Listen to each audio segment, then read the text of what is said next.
မင်္ဂလာပါအခုဆိုရင်ကျွန်မ extended fasting ကျင့်တာအခုဒီမေလအတွက်ပေါ့နော်ဆိုလို့ရှိရင်အခုကျွန်မ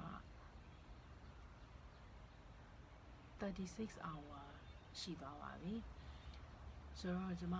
အခုထိဒီ36 hour အထိကိုကျွန်မရေပဲတောင်းနေတော့ပေါ့နော်ဆိုတော့ကျွန်မအခုတောက်ရေပဲတောင်းနေရယ် electrolyte မတောက်ရသေးပါဘူးဆိုတော့ကျွန်မအခုဒီနှစ်ထဲမှာ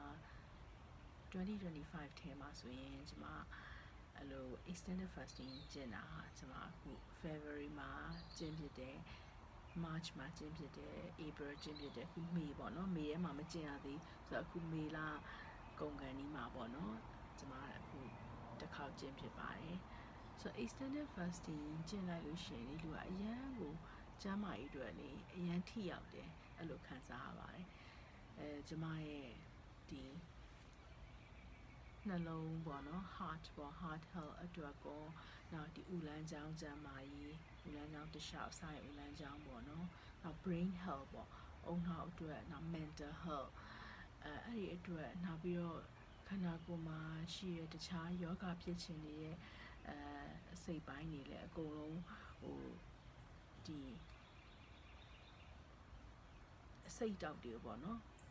long hour fasting လုပ်လိုက်တဲ့အခါမှာအကုန်ဖယ်ရှားသွားတယ်လို့ခံစားရပါတယ်။ကျန်းမာရေးကတော့တိတိတတ်တာကိုကောင်းသွားပါတယ်လို့ extended fasting တစ်ခေါက်ကျင့်ပြီးတိုင်းနောက်ဒီနှလုံးပေါ့နော်နှလုံးမှာဝင်ပိနေတာမျိုးဘာလို့ဆိုကျွန်တော်တို့နေတဲ့တူကဒီ stress တွေစိတ်ပင်ပန်းတာတွေစိုးရိမ်စိတ်တွေနဲ့နေတဲ့တူကဖြတ်သန်းရတာပေါ့နော်ဆိုတော့အဲ့ဒီခါမှာအဲ့လိုextended fasting ကျင့်လိုက်တဲ့အခါမှာခန္ဓာကိုယ်က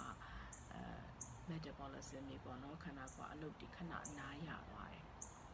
အနားရသွားတဲ့အခါမှာသူကပြုပြင်စရာရှိတာ repair လုပ်ဖို့ပေါ့နော်အဲ့လို healing လုပ်ဖို့အခွင့်အ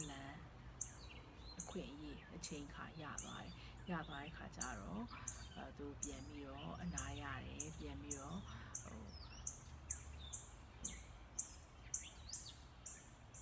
ယောဂဖြစ်နေတဲ့အပိုင်းတို့ပေါ့နော်ယောဂဖြစ်ခြင်းတဲ့အပိုင်းတို့နောက်ပြီးတော့ဒီညစ်ပတ်နေတဲ့အပိုင်းပေါ့နော်အဲ့ဒါအကုန်လုံးသူတို့အနားရသွားတော့ပြန်ပြီးတော့ repair လုပ်နိုင်တယ်ပြန်ပြီးတော့ reset လုပ်နိုင်တယ်ပေါ့နော်အဲ့ချိန်မှာ recharge လည်းလုပ်နိုင်တယ်အနားရသွားတော့ဆိုတော့ကျွန်မတို့အဲ့လိုပဲ extended fasting ကျင့်နိုင်ကျွန်မခန္ဓာကိုယ်မှာအဲ့လိုမျိုးနေကောင်းသွားတယ်ပေါ့နော်အဲ့ဒီခံစားချက်ကတော့တိတိတသားကိုခံစားရပါတယ်ခုတော့ကျွန်မခုချိန်ထိရရှိပဲတောင်းနေတယ် electrolyte မတောင်းသေးပါဘူးဆိုတော့နောက်ပိုင်းပေါ့နော်36နာရီထဲကျော်သွားပြီဆက်ချင်းပြတယ်ဆိုရင်တော့electrolyte တောက်ဖို့လိုရင်လည်းတောက်ပါမယ်မလိုရင်တော့လည်းရေနဲ့ပဲနေကြည့်ပါအောင်မယ်